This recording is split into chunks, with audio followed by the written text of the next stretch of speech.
ইমাম মাহাদি আসার পূর্বে প্রায় ৭০টি আলামত হাদিসে বর্ণনা আছে, তার মধ্যে প্রায় ৬৫টি হয়ে গেছে। এর কয়েকটি তুলে ধরলাম। ১. মানুষের ধন সম্পদ বৃদ্ধি হবে, মানুষের চুলে কলম ব্যবহার করবে। ৩. ঘন ঘন ভূমিকম্প হবে।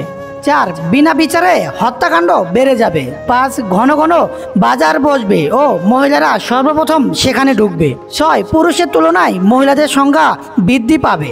এছাড়াও আরও রয়েছে ঘন ঘন বজ্রপাত হবে।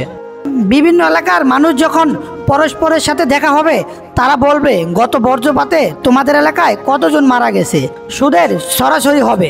জিনা, ব্যভিচার, প্রেম, ভালোবাসা, অবৈধ সম্পর্ক, পরকীয়া বেড়ে যাবে। সময় দ্রুত চলে যাবে, বরকত কমে যাবে। গান বাজনা ব্যাপক বৃদ্ধি পাবে ও তাকে হালাল মনে করা হবে। মদ্যপান বেড়ে যাবে ও তা অন্য নাম দিয়ে বিক্রি করা হবে। আকাশ থেকে স্যাটেলাইটের মাধ্যমে ফিতনা বর্ষিত হবে। মুসলিম উম্মার একদল মূর্তি পূজা করবে। দাসী তার প্রভুকে জন্ম দেবে, মেয়ে তার মায়ের সাথে দাসীর মতো ব্যবহার করবে। গায়ক গায়িকা নর্তকীদের কদর বেড়ে যাবে। মুসলিমরা সব জায়গায় নির্যাতিত হবে। ফোরাত নদী শুকিয়ে যাবে।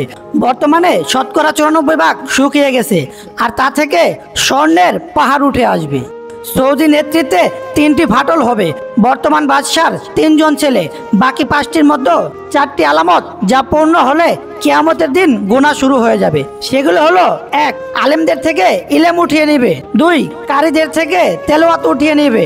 কোরআনের লেখা মুছে যাবে, মানে একদম সাদা হয়ে যাবে। ৪. পশ্চিম দিক থেকে সূর্য উঠবে। আগে মনে হতো কিয়ামত আসতে এখনো সময় আছে, কিন্তু এখন মনে হয় কিয়ামত এত কাছে যে হয়তো আমিও কিয়ামত দেখতে পারবো। অথচ প্রতিদিন মৃত্যু আপনাকে 7 বার স্মরণ করছে। আল্লাহ আমাদের সকল মুসল্লিদের ঈমান ধরে রাখার তৌফিক দান করুন।